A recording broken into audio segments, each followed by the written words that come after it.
akan membasuh sedikit menambah sedikit tentang musrenbang itu sendiri. Namanya saja musyawarah rencana pembangunan. Musyawarah rencana pembangunan ini untuk apa sih? Yaitu untuk membangun desa Ketegan di tahun 17 dengan dana yang ada di APBDes.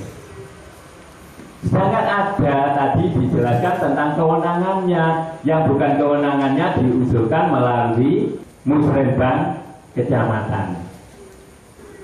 Terlebih dahulu tadi saya katakan bahwa musrenbang ini sebenarnya sebelum diadakan musrenbang Bapak Ibu sudah melaksanakan musrenbang dusun atau secara RT, musdus yang disingkat musdus, musyawarah dusun. Itu sebenarnya sudah dilakukan seperti itu di dusun-dusun, di RT, di RW sudah dilaksanakan musdus, musyawarah dusun. Kenapa seperti itu? Pembangunan yang ada bukan ditinjau dari fisiknya. Kalau pengawas melihat itu, oh ini pembangunannya, ini menghabiskan dana sekian. Kalau dari Jakarta pengawas itu yang ditinjau apanya dulu? Kenapa sih bangun pabrik? Kenapa sih bangun gorong-gorong? Kenapa sih bangun ini? Kenapa bangun ini? Itu yang pertama ditanyakan. Nah, prioritaskan kenapa bangun itu? Makanya saya katakan sebelum adanya pembangunan tentunya ada perencanaan. Dari mana itu? Dari warga sendiri, usulan dari warga itu sendiri untuk menyusun perencanaan pembangunan. Itu tadi. Nanti usulan-usulan Bapak tolong Pak cari ini di cover apabila nanti ada pertanyaan. Ini loh buktinya bahwa yang urgent untuk dilaksanakan pembangunan usulan dari benar-benar usulan dari warga, bukan dari atas atau dari kemauan Bapak Kepala Desa, tapi betul-betul dari warga itu sendiri. Sebab yang tahu kebutuhan yang ada di warga adalah warga itu sendiri. Makanya perlu diadakan musdus dulu, musyawarah dusun. Ini loh kebutuhan-kebutuhan yang ada di dusun, baik itu fisik maupun non fisik. Itulah.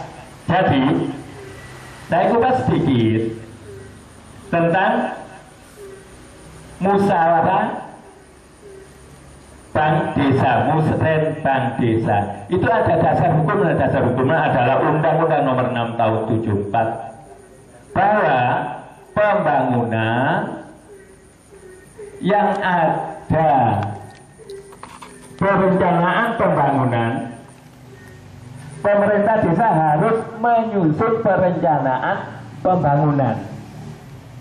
Dalam membangun desa diwajibkan masyarakat harus menyusun perencanaan pembangunan diperkuat dengan pasal 116 Peraturan Pemerintah Nomor 43 Tahun 2014, yaitu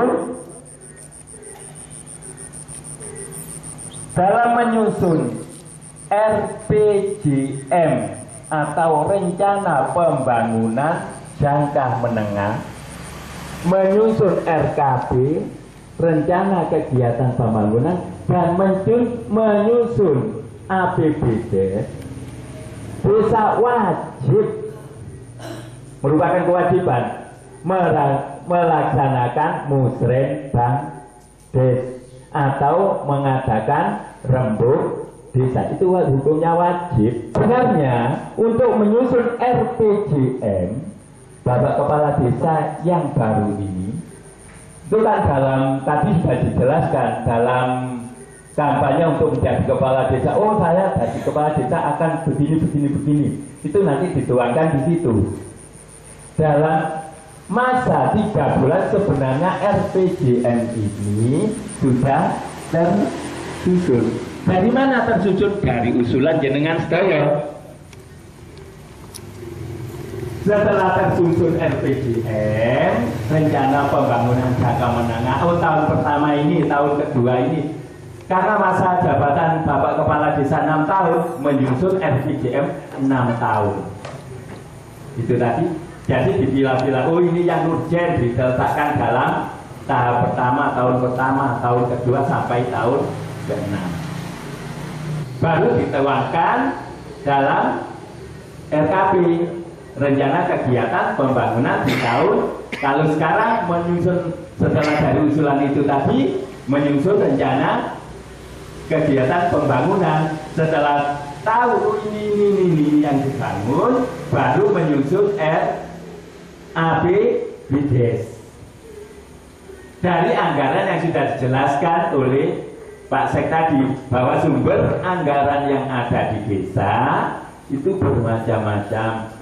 Yang terutama sekarang yaitu dana desa atau dana dari APBN. Kalau tahun sekarang sekitar 600 sekian, untuk tahun depan meningkat menjadi sekitar 800. Nah ini perlu adanya perencanaan. Itu.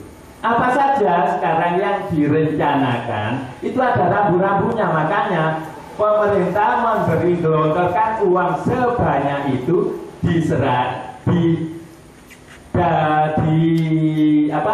perlu adanya pendampingan, ada pendamping desa supaya apa? Tidak menyimpang dana tersebut, harus sesuai dengan penggunaannya. Tujuannya apa dana tersebut? Adalah untuk meningkatkan kesejahteraan masyarakat desa. Biarpun beberapa poin tidak bisa dilaksanakan, seperti balai desa nggak boleh untuk sementara, sebelum meningkatkan kesejahteraan masyarakat. Apa saja yang bisa dibangun? Ini saya perinci diantaranya ada 4 poin yang bisa dibangun. Yang pertama adalah kebutuhan dasar masyarakat. Kira-kira apa? Yaitu kebutuhan dasar masyarakat, yaitu tentang kesehatan, 1. Yang kedua, pendidikan. Itu yang bisa didanai dana desa. Nanti usulan Bapak mengenai kebutuhan masyarakat ini, kebutuhan dasar masyarakat ini, yaitu 1 tentang kesehatan, yang kedua tentang pendidikan. Contohnya saja kesehatan, yaitu desa bisa membangun polides, posyandu balita, posyandu lansia, taman bindu, dan lain sebagainya yang berkenaan dengan kesehatan masyarakat yang bisa didanai dana desa. Oleh karena itu, ibu-ibu bapak nanti, baik itu ada bukan desanya, ya itu nanti usulkan. Mungkin kurang mejanya, kurang apanya, kurang tempatnya. Tapi saya sarankan kalau membangun pusat kesehatan itu tadi, polides, atau membangun tempat-tempat posyandu itu, terlebih dulu ditinjau dulu tentang status tanahnya. Lebih baik membentuk tim khusus, yaitu tokoh masyarakat, tokoh Karang Taruna, tokoh Ibu PKK, dan LPMD itu menggodok usulan-usulan. Karena apa? Kalau membentuk tim khusus, sebab usulan Bapak Ibu itu biasanya banyak menyimpang dari rel yang ada. Sebab pembangunan ini harus sesuai dengan rel yang ada. Relnya apa? RPJM, itu relnya.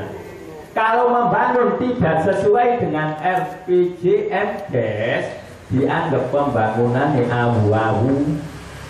Biarpun ada fisiknya, nggak mungkin. Harus dikembalikan kalau tidak ada di RPJM Des. Kalau mendesak bagaimana ini pembangunan yang tahun depan harus mendesak, ya RPJM-nya harus ada perubahan, harus ada revisi dengan rembuk desa lagi secara bertahap supaya tidak malam-malam. Musrenbangnya ini nanti akan saya serahkan ke Pak Sekretaris Desa supaya dipandu sebagai moderator untuk penyusunan musrenbangnya ini. Untuk saya diri sampai di sini saja. Mungkin nanti saya sambung lagi apabila kurang jelas bisa ditanyakan. Saya diri sampai di sini. Assalamualaikum warahmatullahi wabarakatuh.